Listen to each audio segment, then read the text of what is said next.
नमस्कार। एक बार फिर आप सभी का स्वागत है हमारे आज के इस यूट्यूब चैनल पर। और उम्मीद करता हूं कि आप सभी स्वस्थ होंगे। कोरोना का टीकाकरण अभियान जारी ही है, जैसा कि आप सभी को पता है।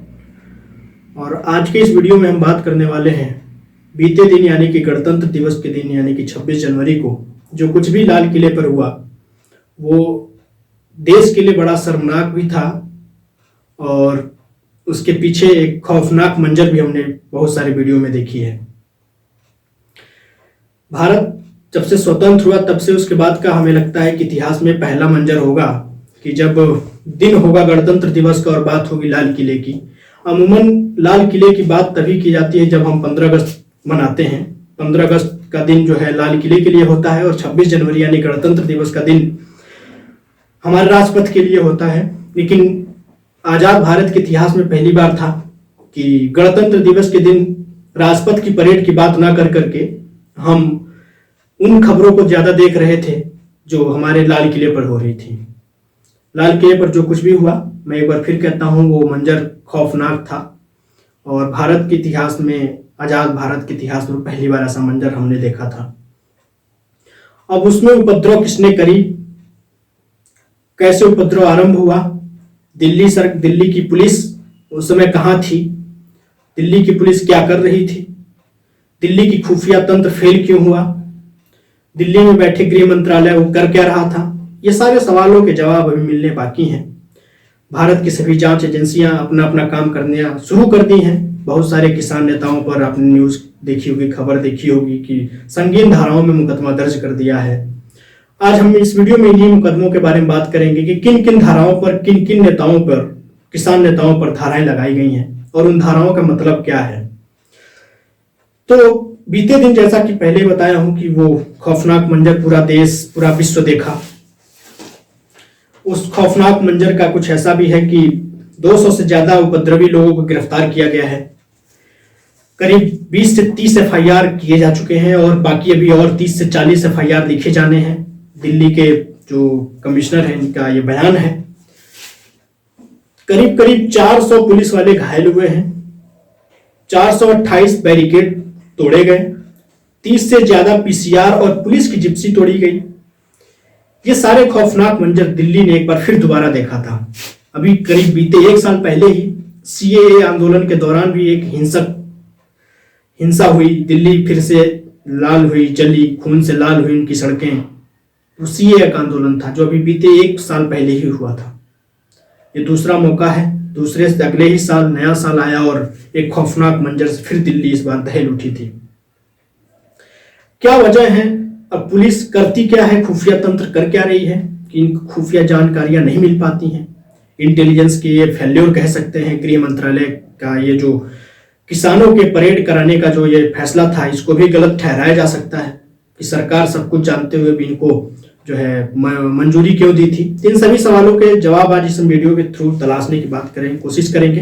तो आइए शुरू करते हैं कि क्या है।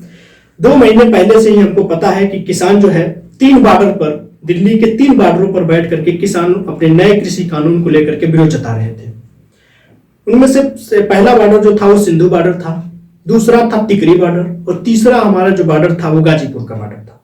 तो इन तीनों बॉर्डर पे करीब करीब 3 राज्यों के किसान जो हैं वो पहुंचते हैं। उत्तर प्रदेश, उसके बाद से हरियाणा और पंजाब के किसान आसानी से दिल्ली पहुंच सकते हैं इन तीनों बॉर्डरों के। और इन्हीं तीनों बॉर्डरों को निशाना बनाकर किसानों द्वारा अपनी मांग शांतिपूर्ण तरीके से पिछले 2 महीने से की जा रही थी। किसी भी प्रकार की कोई दिक्कत नहीं थी, सरकार से वार्ता चल रही थी। मगर बीते 26 जनवरी को क्या हुआ था कि अचानक किसानों का गुस्सा फूट गया।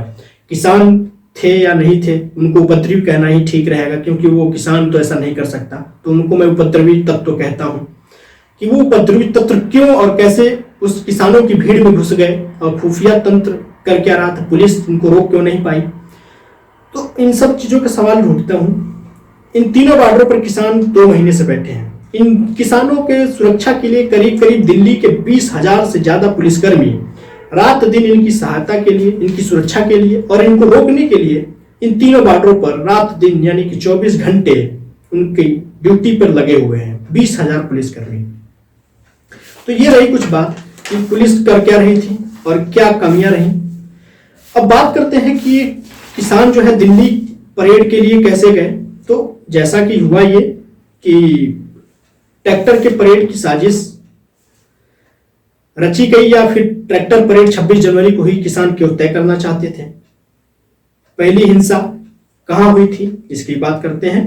तो सबसे पहली बात यह हुई कि नए कृषि कानून का जब ये बात हुआ, किसान अपना धरना आरंभ किए, तो जब नया साल 2021 स्टार्ट हुआ तो किसानों के जो बीच में हलचल आरंभ हुई, और वो हलचल ये थी कि हम 26 जनवरी को ट्रैक्टर परेड करना चाहते हैं। ये सुगबुगाहट शुरुआती जनवरी से हो गई, और ये धीरे धीरे बात सरकार तक पहुंची, दिल्ली पुलिस तक पहुंची कि हम जो है किसान जो है ट्रैक्टर परेड करना चाहते हैं और 26 जनवरी के दिन ही करना चाहते हैं। तो 26 जनवरी का दिन का चयन करना भी थोड़ा सा किसानों के लिए भी वो था कि क्यों ऐसा किया, और पुलिस के लिए सबसे बड़ी दिक्कत का सामना यही करना था कि ऐसा क्यों, कि 26 जनवरी के दिन ही क्यों। अब इसकी चर्चा करते हैं कि 26 जनवरी का दिन ही क्यों तय किया गया। किसानों को जो है मनाने की कोशिश की गई कि भाई 26 जनवरी के अलावा भी आप कोई और दिन ले लीजिए, लेकिन किसान ये मानने को तैयार नहीं हुए। बहुत सारी वार्ताएं हुई और किसान जो है इनको मानने को तैयार नहीं थे।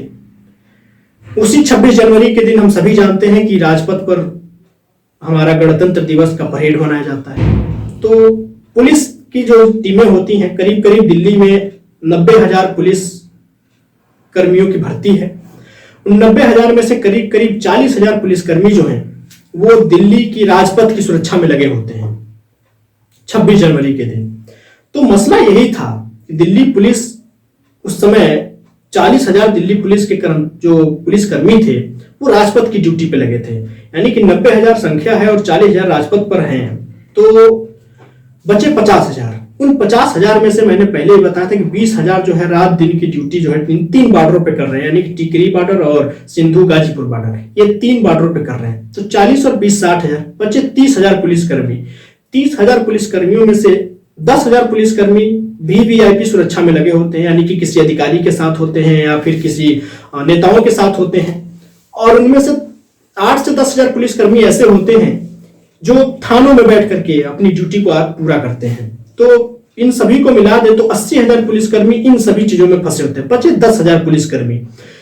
तो किसानों के ट्रैक्टर की जो रैली करानी थी, ये रैली करीब 10,000 पुलिसकर्मियों के कंधों पे जिम्मेदारी थी। इसीलिए दिल्ली की पुलिस इन किसान के जो रैली था इनको 26 जनवरी को कराने के पक्ष में नहीं थे, मगर किसानों की जिद थी और गृह मंत्रालय ने फिर बातचीत करी और किसानों के साथ वार्ता हुई पुलिस के।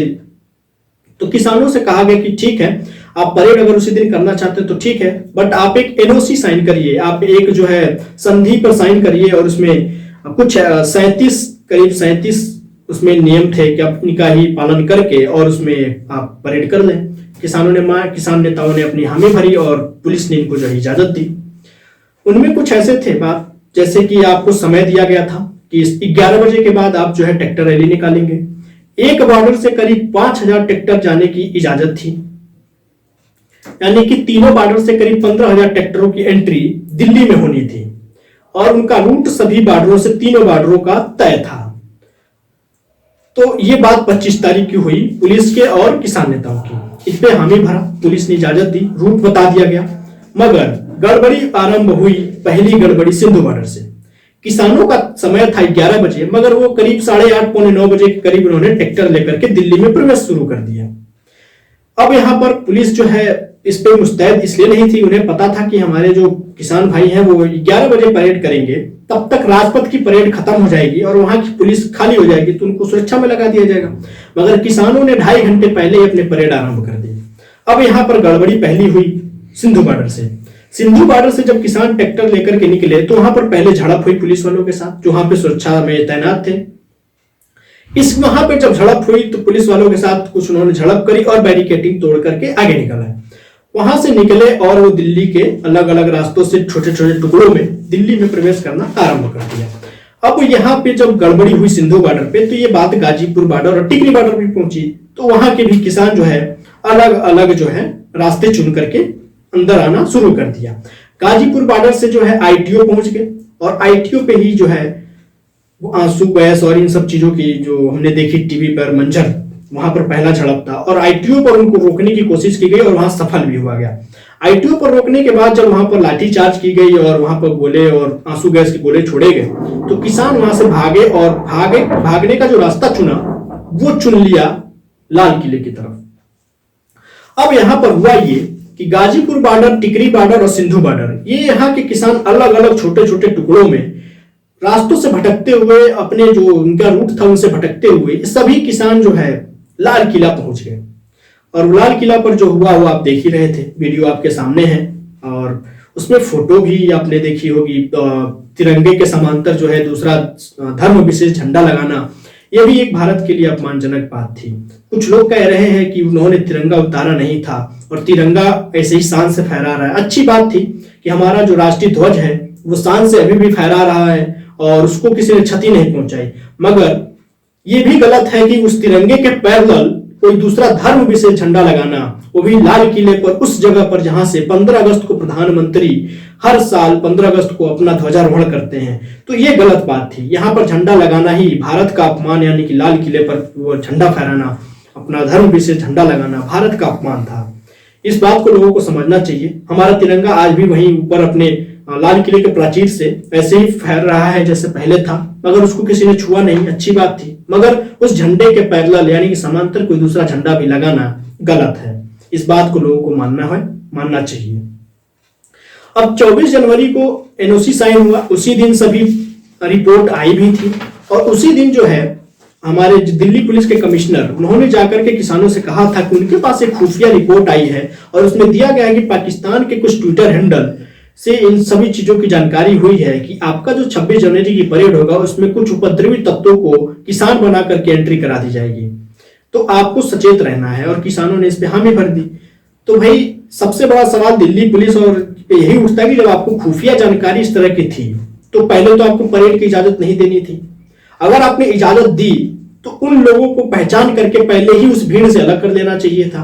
तो दिल्ली पुलिस की यहाँ पर दोनों नाकामियां रही और दिल्ली पुलिस इन दोनों चीजों को जानते हुए भी क्यों किसानों को परेड की इजाजत दी, आज भी इसका सवाल मिला नहीं है।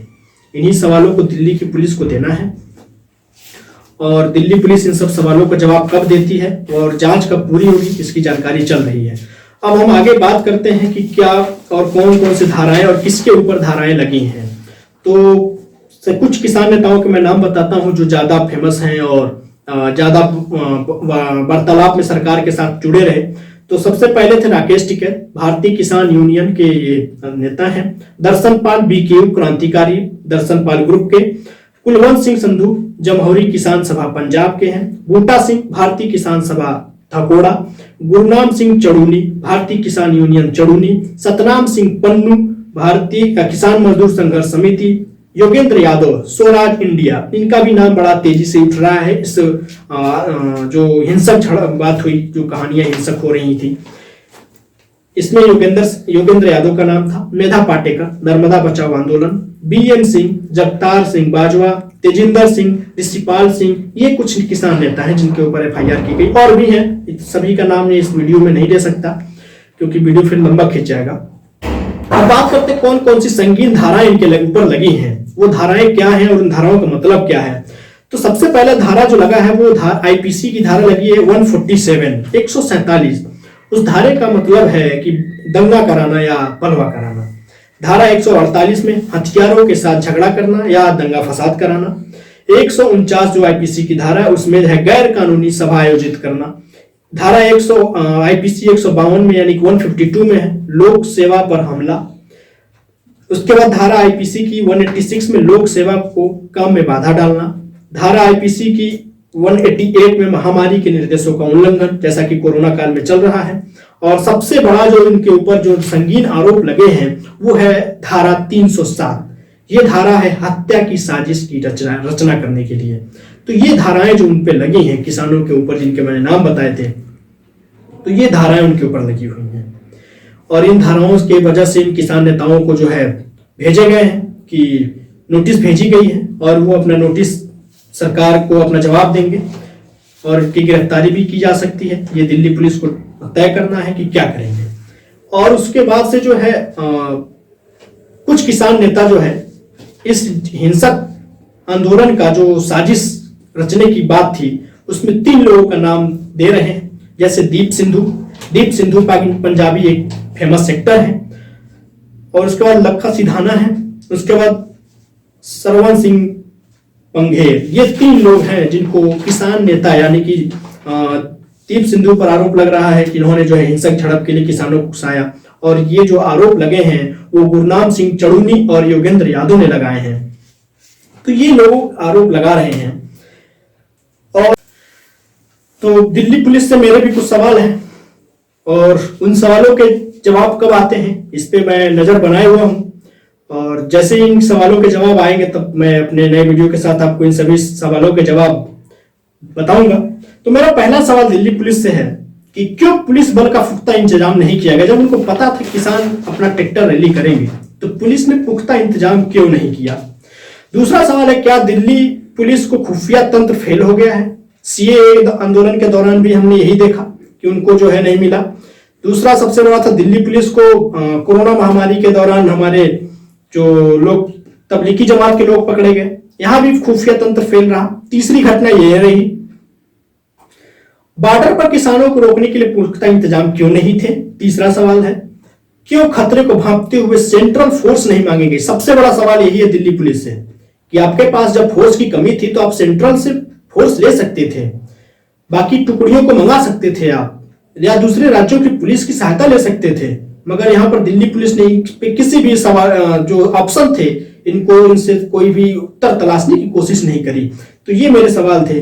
पांचवा सवाल, लाखों किसानों को हैंडल करने के लिए प्लान क्यों नहीं बनाया गया? बिना प्लान के यानी कि बिना होमवर्क के ही दिल्ली पुलिस मैदान में कैसे उतर गई थी? बॉर्डर पर किसान बढ़े तो लाल किला तक कैसे पहुंच गए? उनको बीच रास्ते में रोकने की तैयारी क्यों नहीं की गई? और आखिरी सवाल है, 26 जनवरी को ट्रैक्टर की इजाजत क्यों दी जब आपको खुफिया तंत्र की ये जानकारी थी कि किसी न किसी तरह का तत्व, उपद्रवी तत्व उस परेड में घुस जाएंगे? इन सभी जानकारियों के बावजूद भी दिल्ली पुलिस ने उनको इजाजत क्यों दी? इसका सवाल आज भी हम पूछ रहे दिल्ली पुलिस से। इसका जवाब दिल्ली पुलिस कब देती है इसका भी इंतजार है।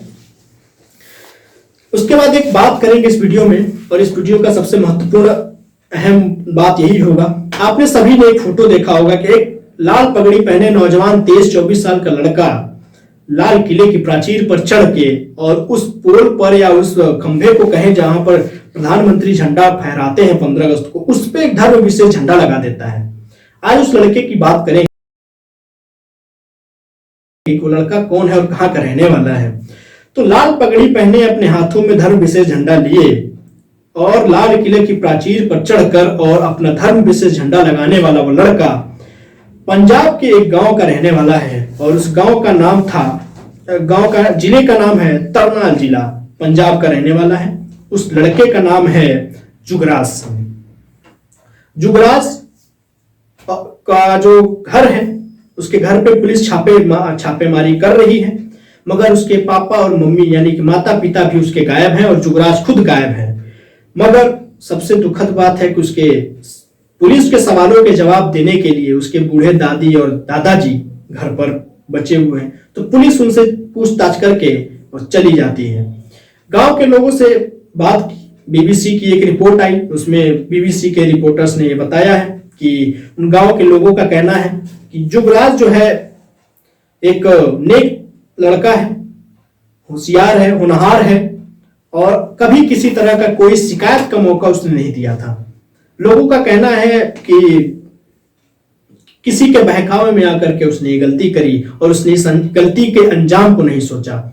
मगर जब उसके दादा और दादी से सवाल पूछा गया कि आपको कैसा लगता है कि जब आपका पोता जो है वो लाल किले की प्राचीर पर चढ़ के और एक धर्म विशेष झंडा लगाता है, तो दादा दादी उसके कहते हैं कि वो बड़े खुश हैं इस कारनामे से।